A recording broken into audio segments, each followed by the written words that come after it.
Welcome back to the Milwaukee North Shore. Today I'm walking down here the iconic Lake Drive, and right down there we have Lake Michigan.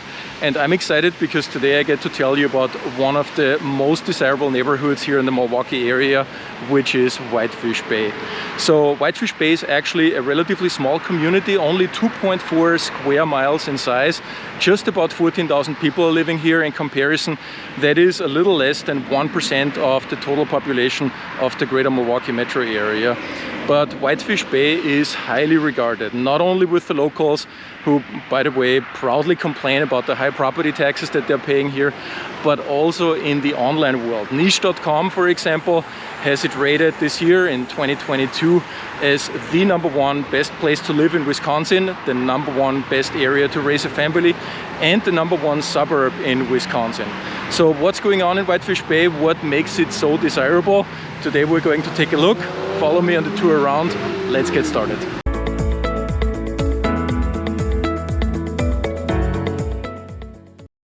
It all started in 1889 when Milwaukee's beer brewer and crafty cereal entrepreneur Frederick Pabst built a resort in a beautiful untouched bay just north of Milwaukee. On a strong weekend, they would count 15,000 visitors, many arriving with horse and buggy to have some fun on the weekend and dine on fresh whitefish from the lake. Soon after, the Milwaukee streetcar system got extended, the population grew quickly, and the area attracted some of Milwaukee's most affluent families. Fast forward to today, Whitefish Bay is a very modern community that has never lost its original old world charm. Thanks to the sidewalks and quiet tree-lined streets, the community has a very calm suburban feel, even though it's very close to downtown Milwaukee and all the nearby shopping and entertainment. Alright, before we get too much into details, let's take a quick look at the map and get you orientated. As always, we are starting out here with downtown Milwaukee, and Whitefish Bay is located here on the North Shore. It's right between Fox Point and Shorewood, and the location is really part of what makes Whitefish Bay so special. So on the one hand, obviously, you have Lake Michigan here. On the other side, you got the Milwaukee River. And there are a lot of recreational opportunities here along Lincoln Park and Estabrook Park, and we also have two very nice parks here on Lake Michigan.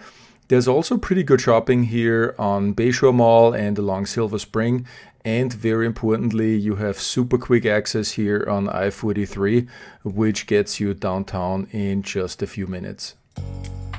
Whitefish Bay is generally a suburban neighborhood, but has actually a lot to offer in terms of shopping and restaurants.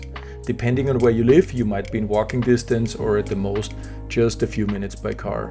Silver Spring Drive is one of the main commercial centers and has a number of great stores, coffee shops, and restaurants that are frequently visited by locals.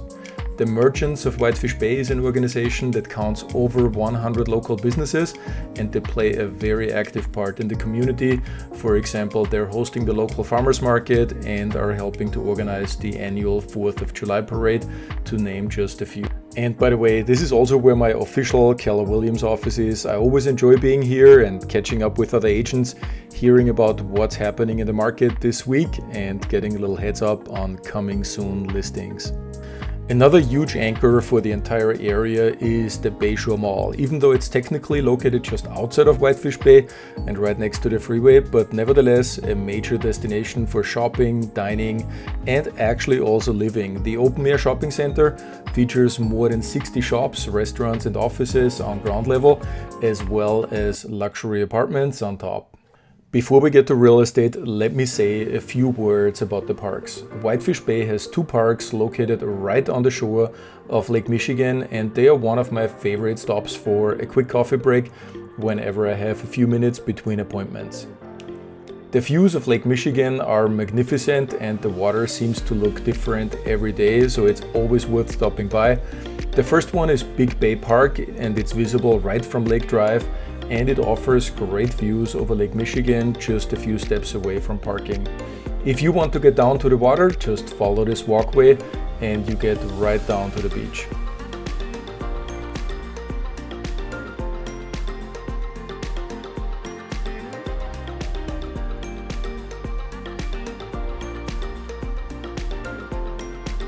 The second park is a little bit more hidden, and if you're not a local, you may have to look on the map to find it. It's called Claude Park, and it features a picnic area, tennis courts, a community playground, and a warming house with restrooms, and a really cool path down to the beach of Lake Michigan.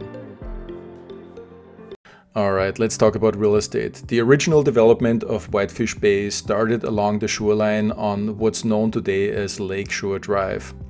After World War II, development continued to move further inland. Lakeshore Drive is famous for a number of very stately residences. Most of these brick or stone mansions with clay tile roofs were built in the early 1900s, so that makes many of them well over 100 years old. Many of them have been extensively remodeled, especially in recent years, and if they are what agents call for short, done and done, meaning inside and outside with all new kitchens and bathrooms, etc., they usually sell very quickly and for top dollar.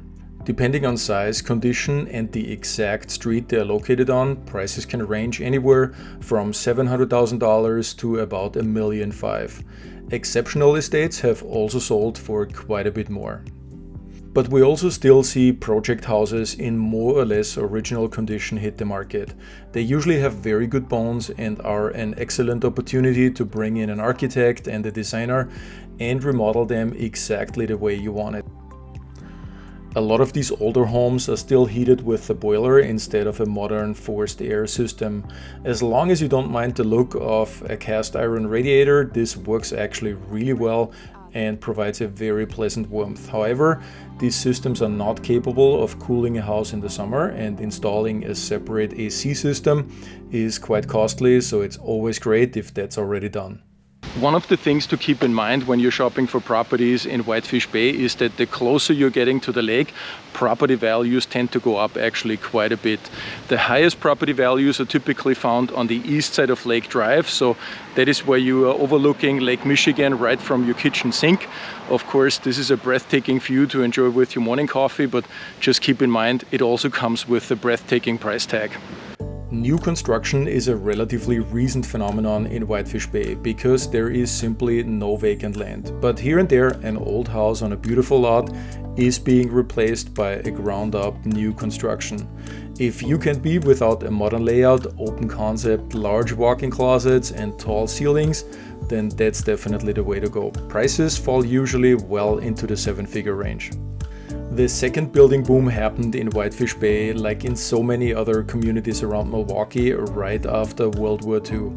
These homes are a little smaller in size, usually just under 2,000 square feet, and don't offer the typical grand curb appeal found in the old lakeshore mansions, but they are very desirable nonetheless. They also come on the market sometimes stunningly updated and will be priced currently around $500,000. If the condition leaves an opportunity for improvement, some deals can be found as low as $350,000. The size of a backyard in Whitefish Bay is always measured by the foot and never by the acre. Home sites are relatively small, and the backyard is often just big enough for the pooch to find a private spot with a little bit of grass. And with limited backyard space also comes limited parking space. One of the major factors for desirability of a property in Whitefish Bay is if it comes with a one-car garage or with a two-car garage. The common standard is always a detached garage, and an attached garage is actually considered an upgrade. Even large homes usually only offer 2 garage spots. As nice as it is here, Whitefish Bay may actually not be the perfect community for you, but that's not a problem because we have many other neighborhoods here in the Milwaukee area, and I'm always excited to hear from you and answer any and all questions that you might have. After all, that's the reason why I'm making all these videos. So if you want to get a hold of me, you can send me an email. You can also send me a text message. You have my contact information here right on the screen. Whatever works best for you, or if you want to, you can also give me a quick call on my cell phone number. Just don't be surprised if I actually pick up, because that's what I do.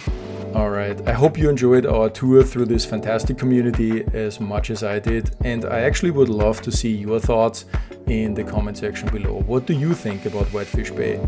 If you enjoyed this video, please give it a thumbs up. That's totally free to you and it means the world to me as a creator. It honestly makes my day when I see that, so I'm just going to thank you now for it. And that's pretty much all I had for you today. Thank you so much for watching. I'll see you at the next one. And I will leave you here with a few more impressions from Whitefish Bay.